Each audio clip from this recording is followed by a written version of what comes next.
Hey guys, this is going to be the continuation of She Stoops to Conquer. We're on Act 3 on page 157. Um, and we'll pick up where we left off. It is Mr. Hardcastle's entrance. And he and Kate are comparing notes on Charles Marlowe. They've both gotten a very different impression of Charles Marlowe.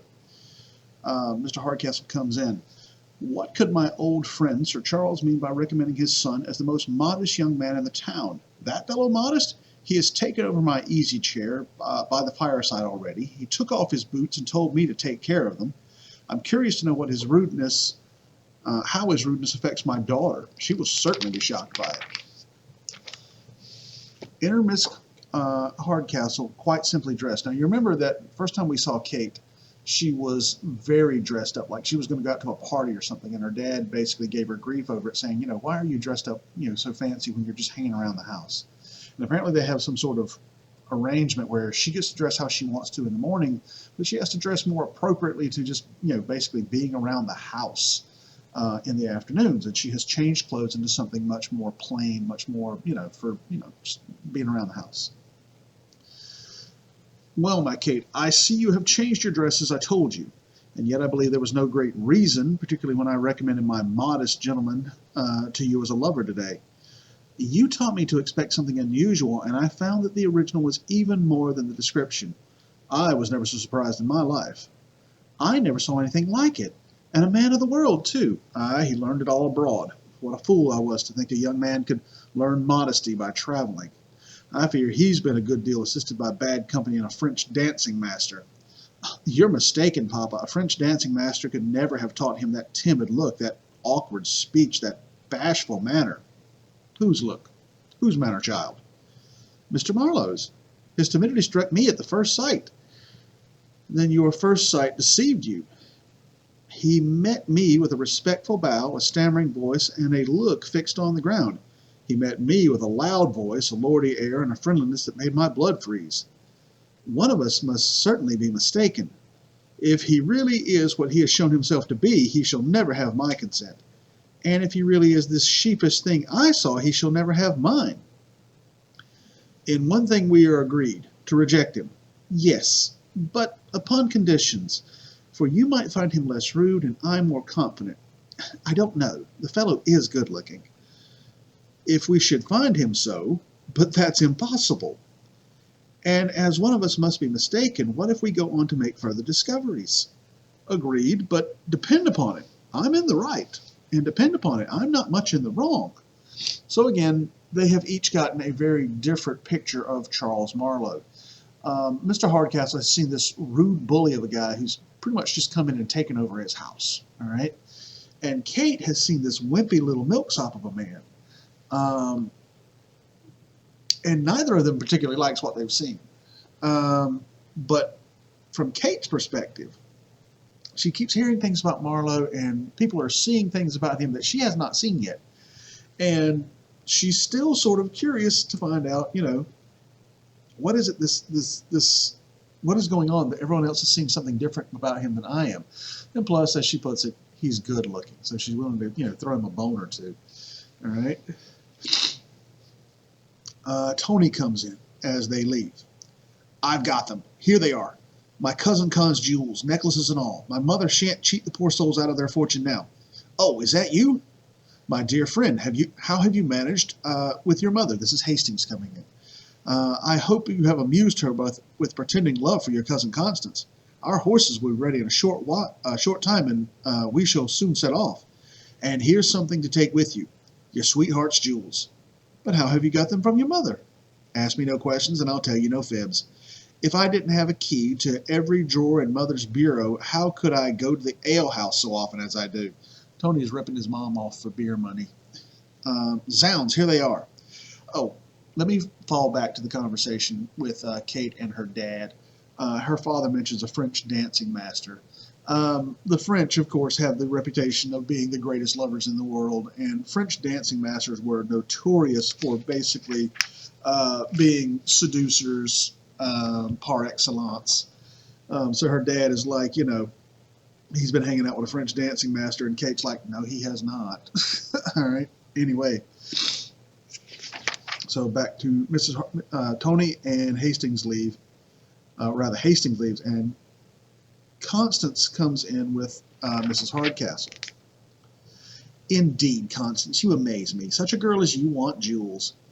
There will be time enough for jewels, my dear, 20 years from now when your beauty begins to want repairs. But, but what will repair beauty at 40 will certainly improve it at 20, madam. Besides, I believe I can't easily get at them. They may be missing for all I know. Then why don't you tell her so at once? Say that they're lost and call me to bear witness. You know, my dear, I'm only keeping them for you when you two marry. So if I say they're gone, you'll bear me witness, will you? Never fear, I'll say I saw them taken with my own eyes. I desire them but for a day, madam, just to look at. My dear Constance, if I could find them, you should have them. They're missing, I assure you, lost for all I know. But we must have patience wherever they are. That I can bear witness to. They are missing and not to be found. You must learn patience, my dear, for though we lose our fortune, we should not lose our patience. See me, how calm I am. People are generally calm at the misfortune of others. We shall soon find them. In the meantime, you shall make use of my garnets till your jewels are found. I detest garnets. I will get them. I dislike them of all things. Don't be a fool. If she gives you the garnets, take what you can get. The jewels are your own already. I have stolen them out of her bureau, and she doesn't know it. Fly to your Hastings. He'll tell you more of the matter. Leave me to manage here. My dear cousin, vanish. She's here, and she has missed them already. Right. Now you'll notice that Tony, he says, I'll swear I saw them taken with my own eyes, and he can do this because, without lying, because he stole them. All right. Mrs. Hardcastle comes back in. Confusion, thieves, robbers, we are cheated, broke open, undone. What's the matter, Mama?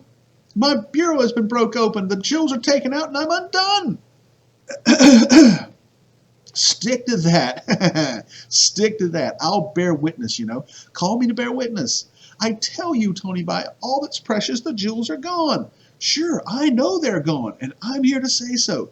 My dearest Tony, hear me. They're gone, I say. That's right, that's right. Keep being that disturbed about it, and nobody will suspect either of us. I'll bear witness that they are gone. Oh, was ever a poor woman so beset with fools on one hand and thieves on the other? I can bear witness to that. And again, he's not lied through this entire exchange. He can swear that he saw the jewels taken with his own eyes because he took them.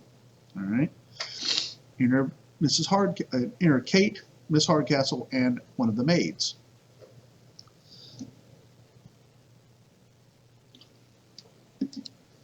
What a character that brother of mine is. To send them to this house as an inn. I don't wonder at Mr. Marlowe's behavior. But what's more, as you passed by in that dress you have on now, Mr. Marlowe asked me if you were the barmaid. He mistook you for the barmaid, madam. Did he? Then as I live, I'm going to keep the fun alive. As for, are you sure he doesn't remember my face or size? Certain of it. I think so too. For though we spoke for some time together, his fears were such that he never once looked at me. Indeed, if he had, my bonnet would have kept him from seeing my face. But are you sure you can act your part?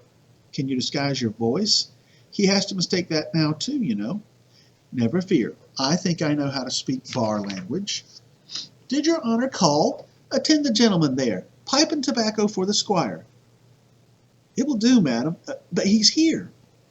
Okay, so Kate is in the loop now. She knows why Marlowe's acting the way he is. She knows about Tony's joke. And furthermore, remember that when they first met, he was so timid and so shy around her that he never really looked her in the face. He never got a good look at her. Plus, as she says herself, she had on that great big old hoop bonnet, so that her face was obscured if he did take a glance at her. And he, in passing, now that she has changed into these, much more plain clothes, mistook her for a common maid of the house. Right? And we know how his reputation with women is. We know how he feels if he feels superior to a woman. All right? Marlowe comes in. What an end this is. I have scarcely a moment's peace. If I go to the best room, there I find my host and his stories. If I fly to the gallery, there we have my hostess with all her courtesy. Finally, I have a moment to myself, and now for some thought. Did you call, sir? Did your honor call? As for Miss Hardcastle, she's much too serious for me. Did your honor call? No, child. Besides, from the glimpse I had of her, I think she squints. I am sure, sir, I heard the bell ring. No, no. I have pleased my father, however, by coming down here. Tomorrow I'll please myself by returning. Perhaps the other gentleman called, sir. I tell you no. I should be glad to know, sir. No, no, I tell you, and he takes his first real look at her, his first solid look. Now, it's like an instant change. It's like Jekyll and Hyde. Yes, child, I think I did call. I see, child, you are a real beauty. Oh, la, sir, you'll make me ashamed. I never saw a more lively devilish eye. Yes, yes, my dear, I did call. Suppose I should call for a taste, just by way of trial, of the nectar of your lips. Might I be disappointed in that? Nectar? Nectar? That's a drink there's no call for in these parts. French, I suppose. We keep no French wines here, sir. Of true English growth, I assure you. Then it's odd I should not know it. We brew all sorts of wines in this house, and I have lived here these 18 years. 18 years? Why, one would think, child, you kept the bar before you were born. How old are you? Oh, sir, I must not tell my age. They say women in music should never be dated. To guess at this distance, you can't be much more above 40. Yet nearer, I think not so old. By coming close to some women, they look younger still. But when we come very close indeed, and he tries to kiss her. Pray, sir, keep your distance. One would think you wanted to know a person's age as they do horses by checking their teeth. I protest, child. If you keep me at this distance, how is it possible you and I can ever be acquainted? And who wants to be acquainted with you? I want no such acquaintance, not I. Good morning. I'm sure you didn't treat Miss Hardcastle a while ago in this flirtatious manner. Before her, you looked embarrassed and kept bowing to the ground. Before Miss Hardcastle, child.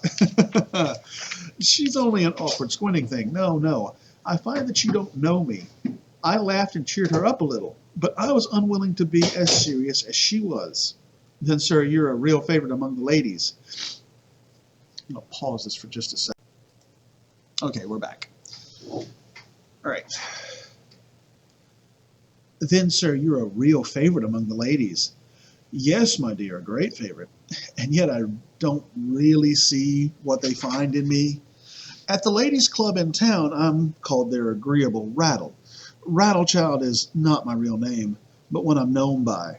My name is Solomons. Mr. Solomons, my dear, at your service. Now, he's already giving her a fake name, plus he's giving her a nickname, the Rattle. All right? Wait, sir, you were introducing me to your club, not to yourself. And you're a great favorite there, you say. Yes, my dear. There's Mrs. Mantrap, Lady Betty Blackleg, the Countess of Sligo, Mrs. Longhorns, Miss Biddy Buckskin, and your humble servant, to keep up the spirit of the place. It's a very merry place, I suppose. Yes, as merry as cards, suppers, and women can make me. And their agreeable Rattle. Egad, I don't quite like this talk. She looks knowing, I think.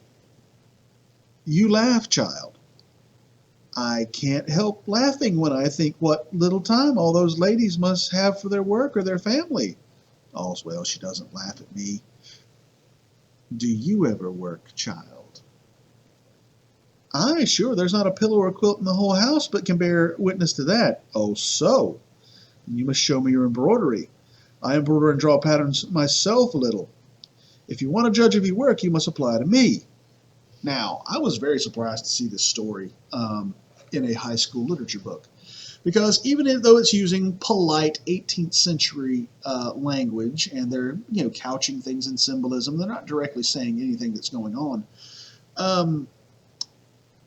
Mr. Marlowe here is basically saying he hangs out, the ladies' club is a very high-class, upscale brothel, a institution of prostitution.